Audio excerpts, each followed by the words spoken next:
ọmọ Yorùbá ṣé kìí ṣe pé òwe ebi nípa kọ mọ́nàmọ́ná kú ó ẹ̀ṣẹ̀ bẹ̀rẹ̀ ni nílẹ̀ Yorùbá ṣé kìí ṣe pé òwe ebi ń pa wá o ìyà ń jẹ wá o ariwo táwọn èèyàn ń pa ẹ̀ ṣé kìí ṣe pé ebi yẹn máa mú Yorùbá nìkan dí ọ̀nà fún báyìí tó ti ń ṣòkì o bàbá kan ṣe fídíò wọ́n sọ̀rọ̀ tó dá lẹ́nu Mr. Alabi ọgọ́ tẹ́ ẹ sọ́dá ṣùgbọ́n nígbẹ̀yìn ẹlẹ́ẹ̀fẹ́ ẹni ká máa gba ìdúrà fún Yorùbá nation ẹni ká máa gbàdúrà fún wọn Nàìjíríà ẹ̀yin tèmi ṣé Yorùbá nation lẹ fẹ́ àbí wọn Nàìjíríà ẹ bá mi kọ sí comment section ṣùgbọ́n Mr. Alabi wọ́n yẹ ju fídíò yìí sí mi mo make sure pé mo wò délẹ̀ mi ò sí lẹ́gbẹ́ àwọn tí ò kí n wo fídíò délẹ̀ mo wá mú fídíò wá kí lè bá tó fún yín ní èsì wípé wọn Nàìjíríà kò lè work dọ́là tó ń lọ sókè yìí Yorùbá nìkan ni ìyá dọ́là yẹn ń jẹ àwọn ọmọ Ìgbò wọ́n benefit ńbẹ̀ wọ́n ń tẹ̀síwájú ni àwọn náà ń ta oríṣiríṣi nǹkan fún wa ìdí òwò làwọn wà àwọn brothers wọ́n wà nílùú òyìnbó tí wọ́n fi dọ́là ra spare parts wọ́n fi dọ́là ṣe everything tí wọ́n import ẹ̀wọ̀ Nàìjíríà tí wọ́n ń gbowó gọbọi àwọn Haúsá náà wà ní the bureau de change iṣẹ́ àgbẹ̀ iṣẹ́ ilẹ̀ tiwa àmọ́ nípa àgbẹ̀ ìdí àgbẹ̀ yìí fídíò tó máa wá sọ fún yín wípé nǹkan ń ṣẹlẹ̀ lọ́wọ́lọ́wọ́ bí ṣe ń bá yín sọ̀rọ̀ ní IMŁKO Ogun State àwọn ará bí wọ IMŁKO lógun State ní 25th of February 2024 wọ́n dẹ̀ dára síbẹ̀ mo mú ara yẹn wá fún yín kẹ́ lè mọ̀ wípé wọ́n Nàìjíríà ò lè work a kì í ṣe nǹkan kan náà bí dọ́là ṣe ń lọ sókè àwọn kan ò ní gbàdúrà kí dọ́là yẹn wálẹ̀ bí àwọn ọmọ Ìgbò yes they are good they are industrious àwọn àgbààgbà tiwa tán lówó lọ́wọ́ wọn ò lè gbówó lẹ̀ fún àwọn ọmọ tí wọ́n ní àwọn Haúsá àwọn ń ṣe bí we dey change àwa la máa ṣiṣẹ́ lẹ́yìn odi àwa yìí ló máa sọ fún wa iye tó máa ṣẹ́wó fún wa ẹ jáwọ́ náà àgbà mi ètò Yorùbáwùyí lórúkọ mi eléyìí lágbára o ó gbẹnu tán ó lékè ńkà ó gan tí ó kan tí ọ ṣé kìí ṣe pé ebi ń pa wá ebi ń pa wá ebi ń pa wá ariwo ebi ń pa wá tá à ń pa ní Nàìjíríà ṣé kìí ṣe pé ọmọ Yorùbá ló máa jẹ ìyà ìjù fídíò méjì ni mo mú wá fún yín nínú fídíò méjì ló takora wọn bí máa analyze fún yín mo máa settle case yẹn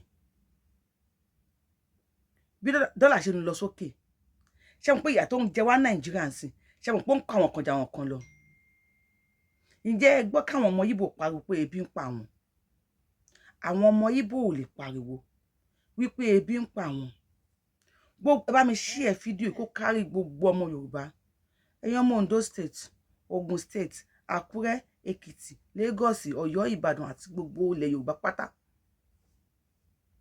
ẹ wá bá mi ṣe most especially àwọn Ogun State bloggers àwọn ọmọ Ogun State tí wọ́n ń ṣe blogger especially àwọn tí wọ́n ń tako Yorùbá nation ní pẹ̀pẹ̀ta gbé kó Yorùbá nation kalẹ̀ tí wọ́n bẹ̀rẹ̀ wàhálà lórí internet pẹ̀lú wa ẹ bá mi sọ fún wọn wípé àwọn ará bí ti ya wọ̀lú wọn o wọ́n ti ń ṣe ọṣẹ́ lọ́wọ́lọ́wọ́ báyìí wọ́n ń dára lọ́wọ́lọ́wọ́ nínú Ogun State báyìí ní IMŁKO Ogun State wọ́n ba ìlú jẹ́ wọ́n dẹ̀ tún ń ṣe fídíò mo fẹ́ bèèrè lọ́wọ́ ẹ̀yin tẹ́ ń wò mí comment section ṣé àṣẹ máa ń nà làwọn pípù yìí ni àbí fídíò tí wọ́n record kò ṣe trace ṣebí wọ́n ń trace àwọn ọmọ yahoo kí ló dé tí wọ́n ò rí eléyìí trace wọ́n ń ba IMŁKO jẹ́ lọ́wọ́lọ́wọ́ báyìí ṣé kìí ṣe pé èpè ebi nípa ọkọ mọ́nàmọ́ná kú ló fẹ́ ja ilẹ̀ Yorùbá báyìí àwa là ń torí wọ́n ta báàgì ráìsì ní 10,000 ta ló ń gun símẹ́ǹtì téèyàn tún kú níbẹ̀ bàbá kan jáde wọ́n sọ̀rọ̀ ọ̀rọ̀ tí wọ́n sọ ó mọ́yán lórí mo máa play fídíò wọn fún yín ọ̀rọ̀ yẹn ó ṣe yàn ní ṣùgbọ́n fẹ́ kẹ́ bá mi listen sí fídíò yìí dé end torí at last wọ́n tí wọ́n fi kágbẹ́ ńlẹ̀ ó yẹ kí wọ́n á mú fídíò IMŁKO yìí kí fẹ́ fi back ẹ̀ up fún wọn gbogbo yín ẹ bá mi pín fídíò yìí ara Sunday Adéyẹmọ Ìgbòho ṣá ń sọ fún wa ni bàbá Tinubu ń fẹ́ kí fídíò yìí kàn yín kẹ́ wá béèrè lọ́wọ́ ara yín pé kí ló dé tí àwọn ọmọ Ìgbò tí wọ́n máa pariwo ebi ń pa wọ́n lásìkò yìí. To the extent pé wọ́n go to the extent pé anybody tó bá pe àwọn fún protest Nigeria, ó embarrass àwọn nìyẹn, ó ridicule àwọn nìyẹn, àwọn ti kọjá ẹ̀. Kábíyèsí Ọlọ́run, ṣé wọ́n wá ti kọjá ẹ̀ lóòótọ́ ni? Ṣé Ìgbò kan pariwo ebi ń pa wọn? Ẹ rí pé ọ̀rọ̀ tó wà nílẹ̀ yìí, ìgbákọ̀ ẹlẹ́kọ̀ọ́ ni, ọ̀dọ̀ ẹlẹ́kọ̀ọ́ ló máa kọjú sí. Tóbìnrin bá dẹ̀ ń ro ọkà báyìí, ó máa fà á máa bẹ́ẹ̀ ni. Kò sẹ́ni tó máa fún lọ́kọ́ tí ò ní ro oko sí ọ̀dọ̀ ààrẹ. Òmùgọ̀ ní ro oko dànù. Does that mean pé àwọn tá jẹ́ Yorùbá á ti wá di òmùgọ̀? Àwọn Ìgbò tí wọ́n ti túnlẹ̀ wọn ṣe. Ẹ lè rí n tó ń ṣẹlẹ̀ ní fídíò tí mo fẹ́ play fún yìí kò lè ṣẹlẹ̀ láéláé ní ilẹ̀ Ìgbò lásìkò tá à ń sọ̀rọ̀ yìí. Ẹ̀yin ọmọ Yorùbá, ẹ jẹ́ atapápá mọ́ra o. Kó má jẹ́ pé òwe ebi ní pa kọ mọ́nàmọ́ná kú. Kó má jẹ́ pé ó máa padà ṣẹlẹ̀ nílẹ̀ Yorùbá. Bí bá ṣe ń bá lọ yìí. Sunday Igboho dẹ̀ wálé wá ṣòkú yẹ, ó tún sì ń tẹnu mọ́. Àwọn èèyàn pariwo ẹ má kó bá má yìí, ọ̀rọ̀ tó sọ yìí pọ̀. Àkóbá yẹn ibo ló ti fẹ́ wá? Tí ó bá ṣe tẹ̀m̀bẹ̀lẹ̀kún ìwà ọ̀tẹ̀ ilẹ̀ Yorùbá. Ẹgbìyàn ọ̀tẹ̀ bá ṣe ń pàkan nìkan wú àti kó fánlẹ̀ Ifá ti ń ṣẹ. Ó wálé wá sìnkú yẹ, ó sọ̀rọ̀ lásán. Àwọn Yorùbá kan ti ń bọ́ta. Wọ́n ti ń challenge pé kó yẹ káwọn jọ jagun. Àwọn kan ti ń gbé gbètùgbètù jáde. Tẹ̀m̀bẹ̀lẹ̀kún ìwà ọ̀tẹ̀. Ìgbà wo ló máa kúrò nílẹ̀ Yorùbá? Mo mọ̀ pé gbogbo ẹni tó bá jẹ́ ọmọ ọkọ ilẹ̀ Yorùbá tó bá ń gbọ́ pé èpè àwọlẹ̀ kan ní tẹ̀m̀bẹ̀lẹ̀kún kan ní ìwà ọ̀tẹ̀ ni lọ́wọ́ yìí, á wò pé ìṣọ̀kan ló yẹ ká ṣe nílẹ̀ Yorùbá. Ṣùgbọ́n gbogbo ọmọ tó bá jẹ́ ọmọ àlè ilẹ̀ Yorùbá, ogun kówó, ìlú kówó ló máa lù. Ìlú mi ò ní gbọ́, mi ò ní gbà, lágbájá ò ní jẹ́rí mi, kò ní jó lórí mi, olú ló máa lù. Mo ṣe ní fídíò yìí kẹ́ bá mi pín káàkiri. Bàbá, ọ̀rọ̀ tẹ́ sọ mú yes. Ṣùgbọ́n tẹ́ fi parí ẹ̀, màá play fídíò fún yín. Tẹ́ máa wá fi mọ̀ wípé ká jẹ́ wọ́n Nàìjíríà, owó ló máa bẹ́tà. The more dọ́là tó lọ sókè yìí nísìn, èèyàn méjì ló ń benefit dọ́là tó lọ sókè yìí, tẹ́ bá mọ̀. Hausa ń benefit dọ́là tó lọ sókè yìí. Igbo ń benefit ẹ̀. Igbo ló ń ta spare parts. Àwọn brothers wọ́n wà nílùú òyìnbó tí wọ́n ń ship spare parts wọlé. Wọ́n ship ẹ̀ wọlé ní dọ́là, wọ́n fi gba bìtìbìtì náírà. You read the change, àwọn Hausa náà ń ṣe. Ìwé kíkà ní ti Yorùbá. Professor ti ń dí ṣinṣin ta. Àwọn lecturer wa ti ń ta pọ̀pọ̀fù.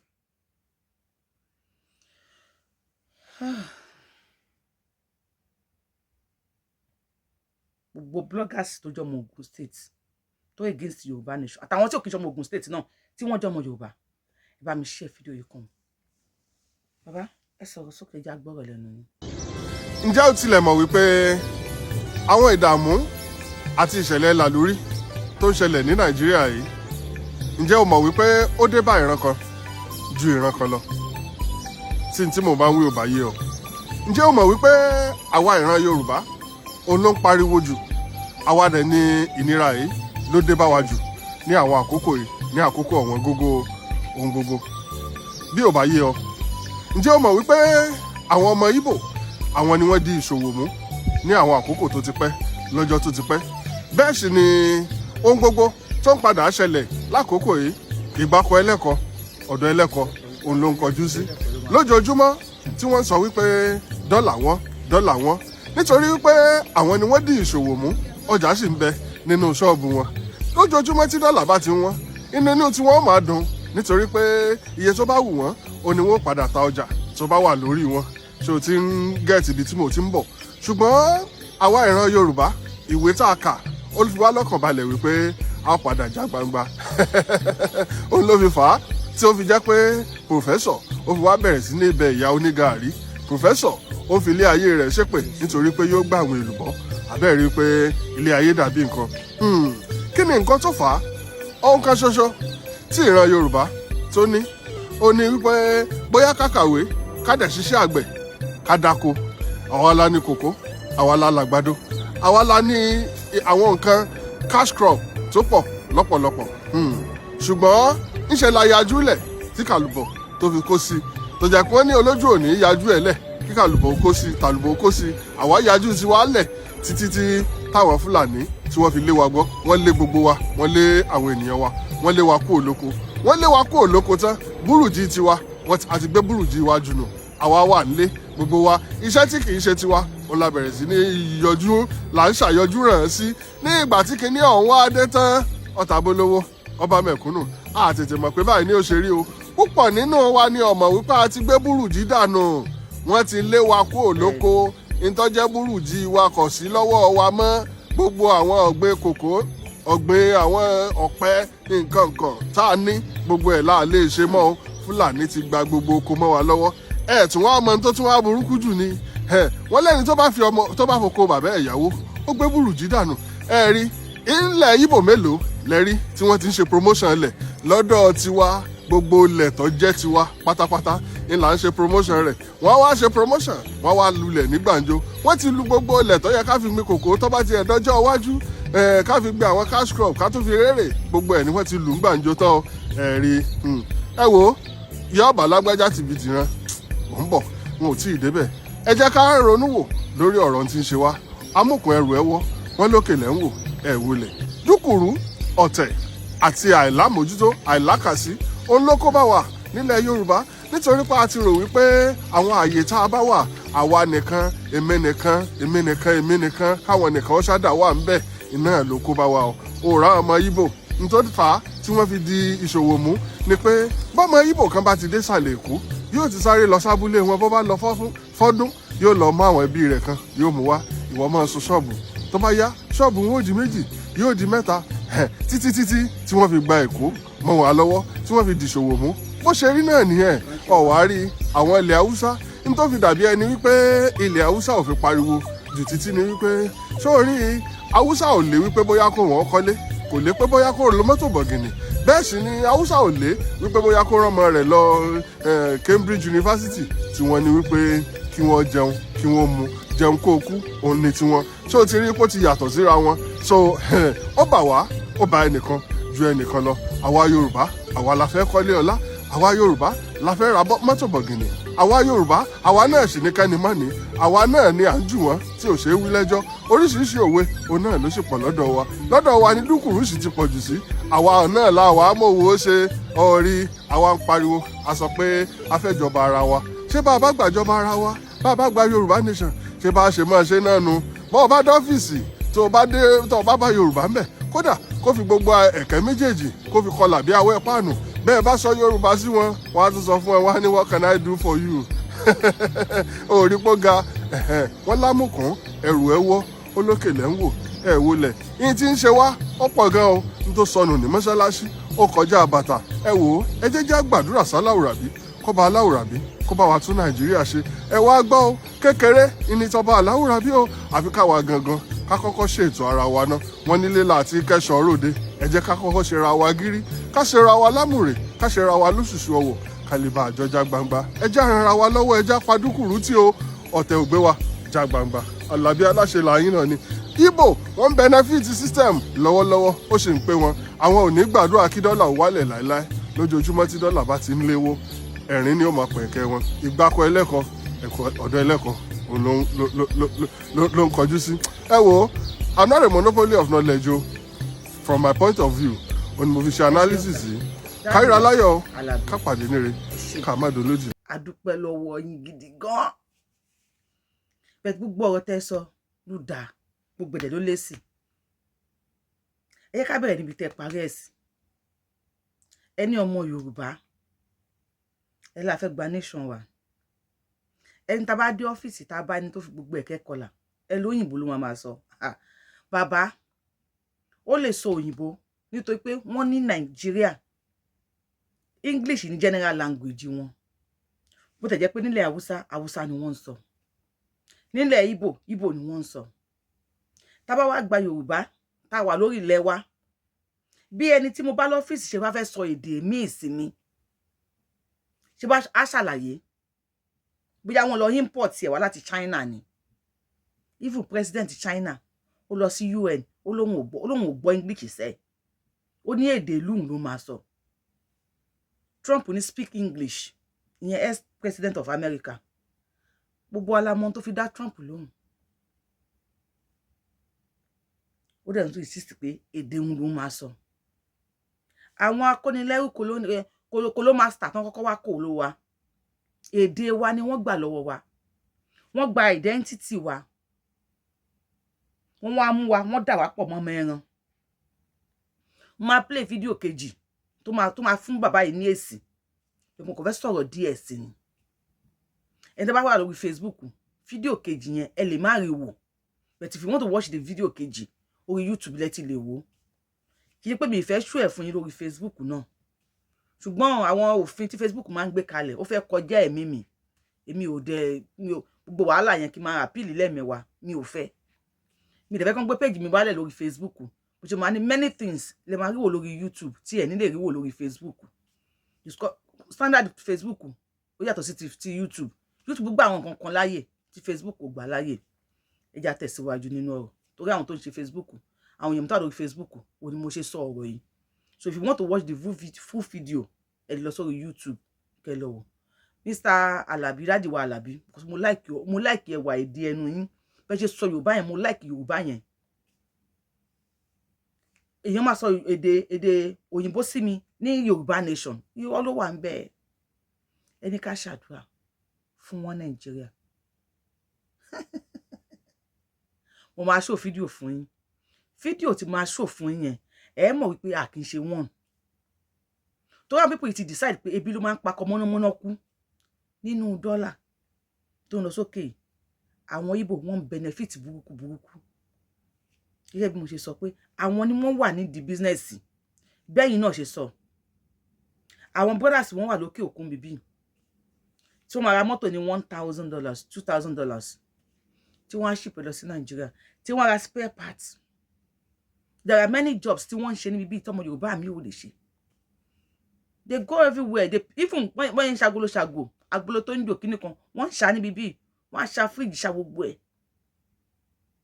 But àwa ìwé ẹ̀kọ́ àti iṣẹ́ àgbẹ̀ kò sí ìlú òní wà kó má láàrùn tiẹ̀.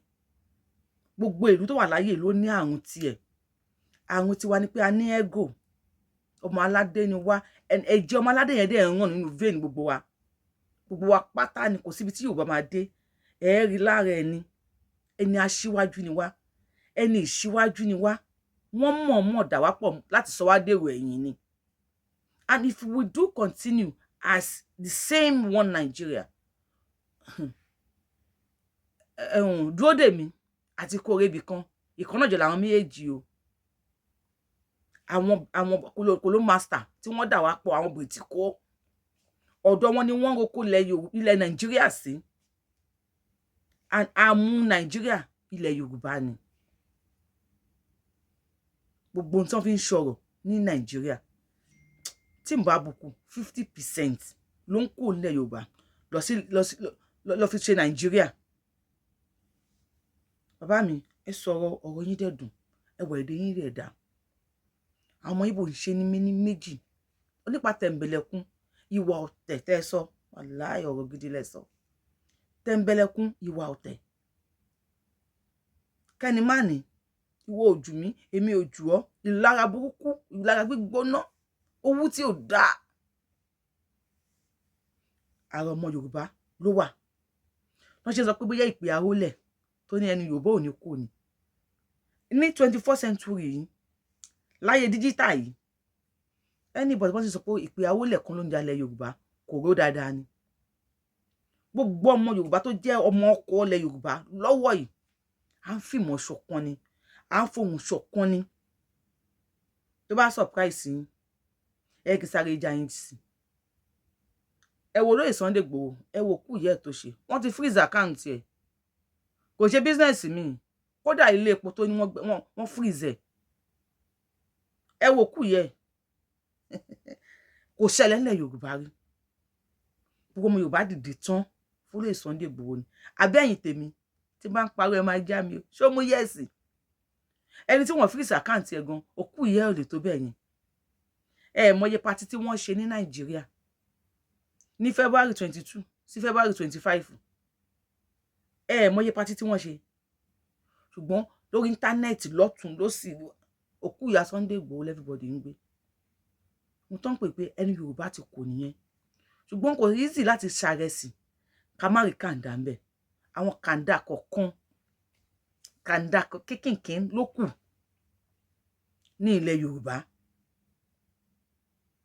and as time goes on àwọn náà yí padà bọ́n dẹ̀ yí padà tí wọn ò lè dá wa dúró majority carry the votes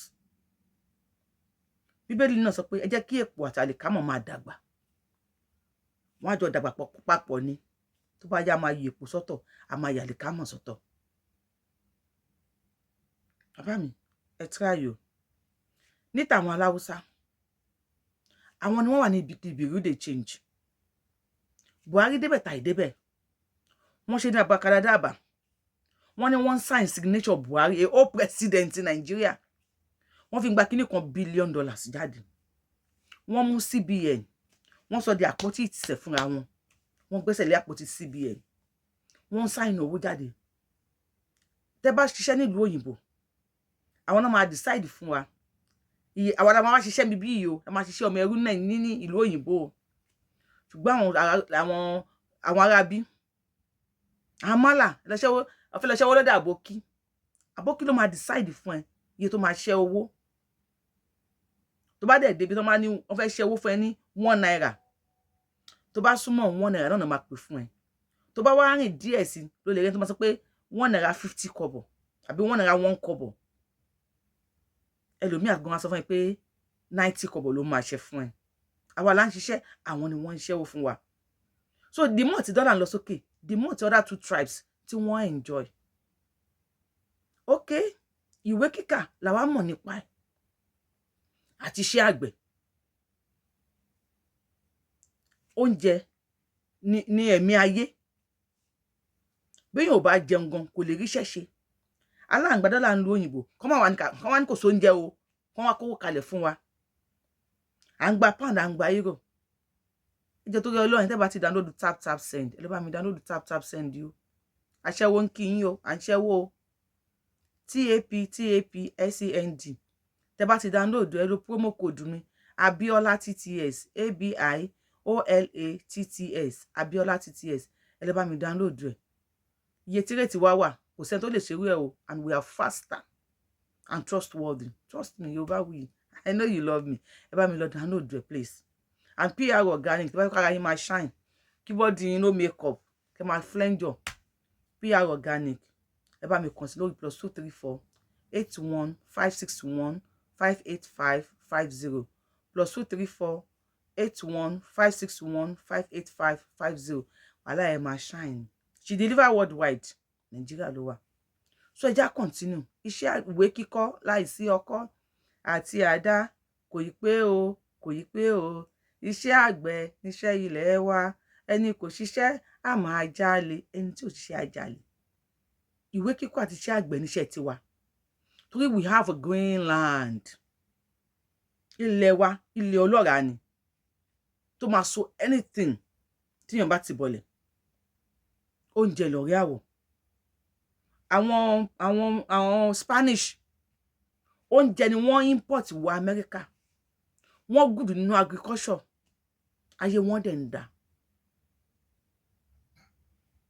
bẹ́ẹ̀ ni gbogbo ìlú tó bá mọ̀ pé yes ìlú yẹn make owó lọ́wọ́lọ́wọ́ yìí ẹ lọ́wọ́ wọn isa epo agriculture the best thing torí tẹ́bà sí ẹ̀rẹ́ epo rà sí mọ́tò ẹ lè jẹun yóò kẹfẹsẹ̀ rìn níwọ̀n bàbí tẹ́ bá fẹ́ lọ bẹ̀tẹ́ gbọ́ bá kúnnú mọ́tò tẹ́yìn fún ara yín tí ẹ̀ jẹun ẹ̀ nílé mú kọ́kọ́rọ́ dání o oúnjẹ ni epo tó ń fún ẹ̀lẹ́ ọmọ èèyàn bàbá mi ilẹ̀ Yorùbá ló dáa jù I am proud to be a Yoruba woman and forever téèyàn bá tún ayé wá tí n bá ń wá ní 1 million time ọmọ Yorùbá ni máa jẹ́ mi ò ní jọmọ Nàìjíríà where there is discrimination nílùú tí wọ́n ti ń fi ebi pa àwọn èèyàn Buhari mú gbogbo àwọn èèyàn ẹ̀ wọ́n enrich wọn nephew ẹ̀ Túndé Ìdí Àgbọn tó lọ ń jẹ́ orúkọ bàbá wa Túndé Ìdí Àgbọn láti fi camouflage wa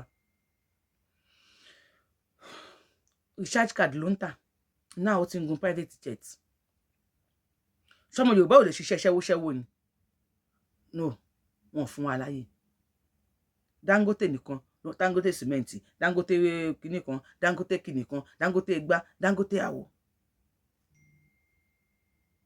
For how long do we continue that way? Ẹ ṣe jẹ́ adá dúró ká mọ̀ pé àrùn ti wà lélẹ̀ tí ò bá wá tẹ́yín lọ́rùn sá tí mò ń sọ tí ò yé yín dáadáa tẹ́ bóyá mò ń tako fídíò yín mi ò tako ẹ o mo like àwọn àṣàyàn yín mo like àwọn èdè yín ìgbà tí mò ń wò láti bẹ̀rẹ̀ tán send ẹ̀ sí mi mo ní ọmọ Yorùbá alálùbáríkà kan rẹ o congratulations we need to celebrate Mr. Alabi o ṣùgbọ́n ìtẹ́wà fi kin lẹ́yìn yẹn ó lágbára èyí náà sọ ẹ láwọn àméjì yẹn náà benefit okay so kí wọ́n á ṣọ́ọ̀kì yín ẹ wá bá mi wo fídíò ìsà kẹ́ lè mọ̀ wípé wọ́n Nàìjíríà ò lè work wọ́n Nàìjíríà ò lè work ẹ̀yin tẹ́ fẹ́ wo fídíò tí ẹ bá gbọ́ nǹkan ohun níbẹ̀ mo mọ̀ mute ohun yẹn ni torí ọ̀rọ̀ tí wọ́n ń sọ níbẹ̀ fídíò orin tí wọ́n ń play níbẹ̀ ó lè ní copyright so kó má bàa sí yẹn ló yẹ kí n mute ẹ̀. IMÝKO lẹ́ ń wò yẹn ní Ogun State.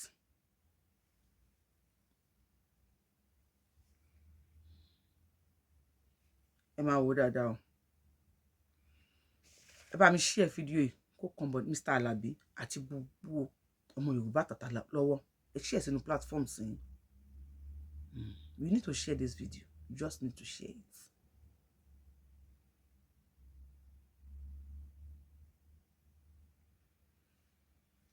Ṣé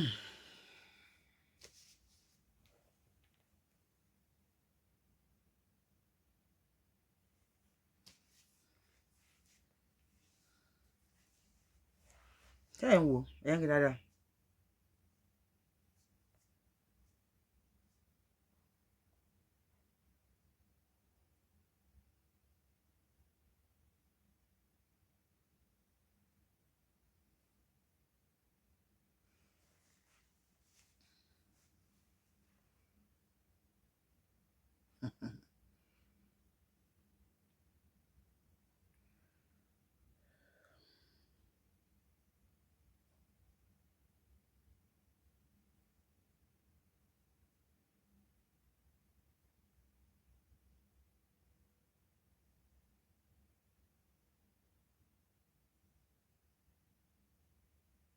Ẹ ti ń rí ẹ máa wò dáadáa fẹ́ kẹ́ ẹ wò dáadáa ní o kẹ́ wá sọ ń tẹrí fún mi ní comment section.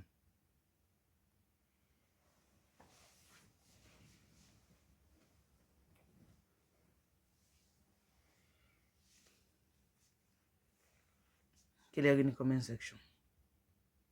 Mr. Alabi Daddy wa Alabi fẹ́ kí fídíò yìí kan wọ yín kẹ́ lè mọ̀ pé we are not the same thing. Comment section ń tẹ́ bá rí the more tẹ́ bá thumb up tẹ́ bá kọ comment tó bá pọ̀ èèyàn kọ̀ọ̀kan tẹ́ bá ti ń wò kí nìkan lẹ rí tí ṣe ń sọ̀rọ̀ ìtẹ́ ṣe ń wò ẹ máa kọ bóyá ó mú yes ẹ kọ mú yes ó mú no ẹ kọ mú no sì Yorùbáwùyí tó sọ yẹn ò dá ẹ kọ síbẹ̀. The more comments the more thumb up the more tí fídíò yìí máa rìn the more tẹ́ share the more tí fídíò yìí máa rìn. Tá fi kọ Mr. Alabi àti àwọn tó kù lára àti gbogbo ọmọ Yorùbá tí wọ́n ṣe ń bídì fi wọ́n Nàìjíríà máa ṣiṣẹ́.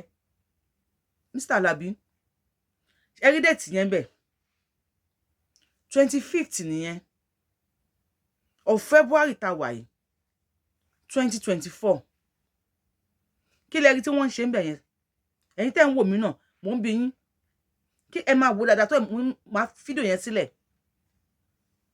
kí lẹ rí tí wọ́n ń ṣe ń bẹ̀ yẹn ẹ máa wò lẹ́gbẹ̀ẹ́ mi dáadáa.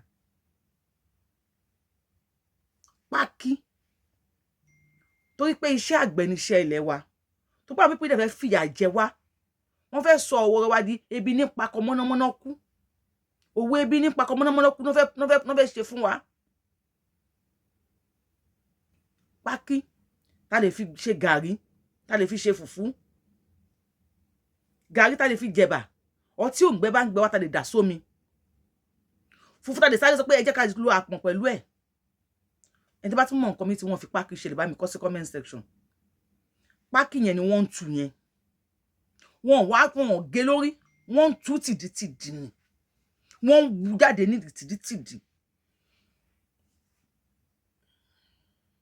Ẹni tó ní oko yẹn, tó wá padà dé oko yẹn, ọmọ Yorùbá, kí lẹ believe pé máa ṣe ẹni yẹn? Bóyá owó gúrúmì ló gbà, bóyá owó kọ́múlé láńtà ló gbà, bóyá ó lọ yáwó ni, bóyá ó fi lé ẹ̀dúró ni, bó ta lé ni, bó tọ̀nà ni. Àgbẹ̀ fi bí panú, ó ń retí èrè oko. Ọmọ àlè játijàti olórí ibú kan débẹ̀. Ó mú pákó, wọ́n wú pákí yẹn tìdítìdì. So wọ́n yẹ wú tìdítìdì yẹn, wọ́n ti ba ilẹ̀ ibẹ̀ yẹn jẹ́. Tó máa pọ́n ti ẹ̀gẹ́ lórí, ẹkún díẹ̀ nìyẹn. Ẹkún náà ni ìwà ìbàjẹ́, ìwà ìkà náà ni o. Bẹ̀tẹ̀ ilé wọ́n wú tìdítìdì jáde. Wọ́n wo fún màálù tí wọ́n jẹ. And these are my questions. Sir, kí ni ẹ rí lọ́wọ́ wọn tí wọ́n gbé dání yẹn? Gbogbo ọmọ Yorùbá, mo ń bi ẹ̀yin náà. Kí ni nǹkan tí ẹ rí lọ́wọ́ wọn tí wọ́n gbé dání yẹn? AK. Èló ni AK kan, èló ni màálù kan. Fúlàní kan, AK kan, màálù kan. Problem tí wọ́n ti nìyẹn. Tó bá pé wọ́n decide láti máa fi AK tẹ̀lé màálù káàkiri. Tí wọn kó màálù yẹn jẹ ẹran. Tí wọn kó màálù yẹn, excuse me, jẹ oko. Tó ní oko bá yọjú síbẹ̀ yẹn, kódà bọ́n pé 6. Tó máa yọjú sí pé ń tẹ́ ń ṣe yìí, kí ló dé? Tẹ́ ń kẹ́ran jẹ oko àwọn. Tó bá gbin pẹ́kẹ́ pẹ̀lú AK tó wà lọ́wọ́ àwọn ará bí, àwọn ẹni òfò ẹ̀rùn. Kí lẹ rò ní comment section wí kó máa ṣe fún ẹni tó ní oko yẹn? Ó kàn béèrè ni o. Tó lóko bá wà lára ǹdì, tí ó bá fẹ́ fi ẹ̀mí ara ẹ̀ ṣòfò, ṣé believe pé olóko máa lè gbin pẹ́kẹ́? Ṣó máa lè sọ̀rọ̀?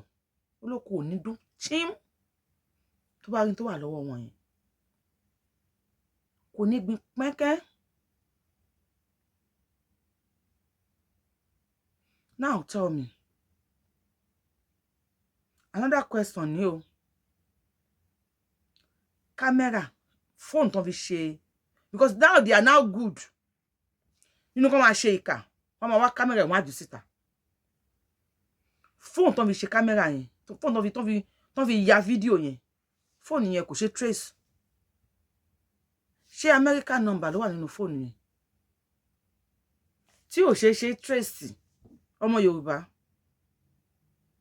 Tó máa mọ yahoo kan sí wọn á trace ẹ̀. Tẹ́nìkan wá bú Tinubu sí wọn á trace ẹ̀. Dàbí Àmínà tó fẹ́ regulate internet.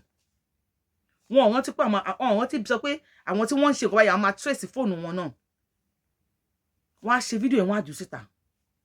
Nígbà tí wọ́n ṣe fídíò yẹn, ibo ló kọ́kọ́ jáde sí, first person tó kọ́kọ́ jù síta. And how do that first person got that video? Àwọn questions yìí wà answerable now. Yes. Àbí àwọn ọ̀rọ̀ yóò lè sí ni. All those questions are answerable. Now, who is there? And who are those to answer us? Ẹ bá mi kọ sí comment section. Àwọn tẹ́yin bá mọ̀ pé wọ́n lè answer wa. Tá bá béèrè question ni. Àwọn ará bí àṣẹmánà ni wọ́n. And even nínú ìgbéyàwó, Ọlọ́run ni a máa kọ́ra wa nínú ìgbéyàwó. Ẹ fẹ́ra yín dọjọ́ alẹ́ ní dọjọ́ ogbó ni o. Ṣùgbọ́n ó tún tẹ̀síwájú, ó ní divorce is allowed. Tó bá ti fẹ́ mú pé kẹ́mi bọ́, ẹ yàgò fúnra yín. Ìjẹ́ èèyàn ti wá rí pé ìgbéyàwó tipátipá là ń ṣe. Ṣé kò yẹ ká yàgò fúnra wa báyìí? Ṣé kò lẹ́ ń wò lẹ́gbẹ̀ẹ́ mi? Ṣé kò yẹ ká yàgò fúnra wa? Ká sá fúnra wa tèfètèfè. Because ẹnìkan ò lè máa jẹ́ àṣẹmánà. Tẹ́nìkan bá ń jẹ́ mọ́yẹ̀ lóyè. Tẹ́nìkan ń joyè súré pẹgbẹ́. Àbẹ́ pé Yorùbá ti ń di súré pẹgbẹ́ lọ ni. How do we pray for one Nigeria? When God already gave us ọpọlọ tá fi lè ṣèlú tiwa. He gave us the land. tá fi lè ṣèlú tiwa. He gave us the strength and power tá fi lè túnú tiwa tò. Then kí ló dé? Even ló fún wa ní èdè tó dáa. Mr. Alabi ọbẹ̀ ṣe sọ̀rọ̀ ẹ̀bọ́ ẹ̀ ẹbí Yorùbá yẹn ṣe ń flow bó ṣe wá ń lọ. Kódà ẹni tí ò gbọ́ Yorùbá gan tó bá ń gbọ́ music lyrics lè tó bá ń listen sí àwọn lyrics yẹn tí ò sí ẹ̀ gbọ́ dáadáa beat ni wọ́n máa ń jó. Bẹ́ẹ̀ tẹ́ bá fẹ́ mú ọgbọ́n lyrics yẹn lè máa listen sí àkọ́kọ́ máa ọbẹ̀ ṣe wá ń lọ tẹ́ ṣe wá ń ju ẹ̀wẹ̀ èdè yẹn lẹ̀. Ó tún fún wa ní èdè identity ni wọ́n gbà lọ́wọ́ wa tó yẹ sọ wá pọ̀ mọ́ àwọn ìka ẹranko yìí. And you still want to want Nigeria, sir. Ẹ pé mi ò bú yín torí mi ò ní bú yín torí mo like àṣà àwọn èdè yín. Àwọn little corrections mo kàn ní kí n wá ṣe. Ó ní mo ṣe mú eléyìí wá fún yín káwọn lè bá mi ṣí ẹ̀ kó lè bá kárí. Governor Ṣèyí Governor Dàpọ̀ Abíọ́dún IMŁKO nìyẹn l'Ogun State o. IMЈKO ó nìyẹn l'Ogun State. Bí wọ́n ti ń dára tí wọ́n ti ń dákó fáwọn èèyàn yẹn. Ẹ̀yin tèmi ṣé kìí ṣe pé òwò ibi ní ń pa ọkọ mọ́nàmọ́ná kú wọ́n ẹ̀ṣẹ̀ bẹ̀rẹ̀ ńlẹ̀ Yorùbá ni. Yorùbáwùyí lórúkọ mi. Yorùbáwùyí ni mò ń jẹ́. In case you are seeing me for the first time, I am the one and only Akalolo of Yoruba Nation. Yes, the one and only. Kò pé méjì. Adáwọn ilẹ̀ Yorùbá. Ọmọ jọmọ lọ. Iye olóyè tí ó pé méjì. Abẹ́ni ọmọ òṣè pààrọ̀. Nítorí máa pọ̀rọ̀ àwọn ọmọ adéwájú federal government. Tó bá tún wá sign ness. Adéwájú Sàtíà. Elédùmarè lókè. Ẹ̀dẹ̀ mọ nǹkan tó mì. Tí ma fẹ́ rí Ọlọ́run. Àṣà bàbá mi Pastor Sunday Igboho. Ó ní Mósè fẹ́ rí Ọlọ́run ní èèyàn kan kì í rìn láàyè. Oh, fine. Onítọ̀ wọn á lọ. A kọ́ àwọn family ẹ̀ lọ. Tọ́lọ́ bá wá sign ẹ̀ fún wọn. Wọ́n máa padà bọ̀ after 99 times 99 years. If you have not subscribed to my YouTube channel, just press the subscribe button. Notification bell in Egbo Woli. If you have not followed me on Facebook, do that. I'm going to advertise step by step, like PR organic to make your body flange, glitter, can look fresh, can look younger. Lójoojúmọ́, Yorùbáwùyí 16, can look pepperoro ní ojoojúmọ́. Just go for PR organic.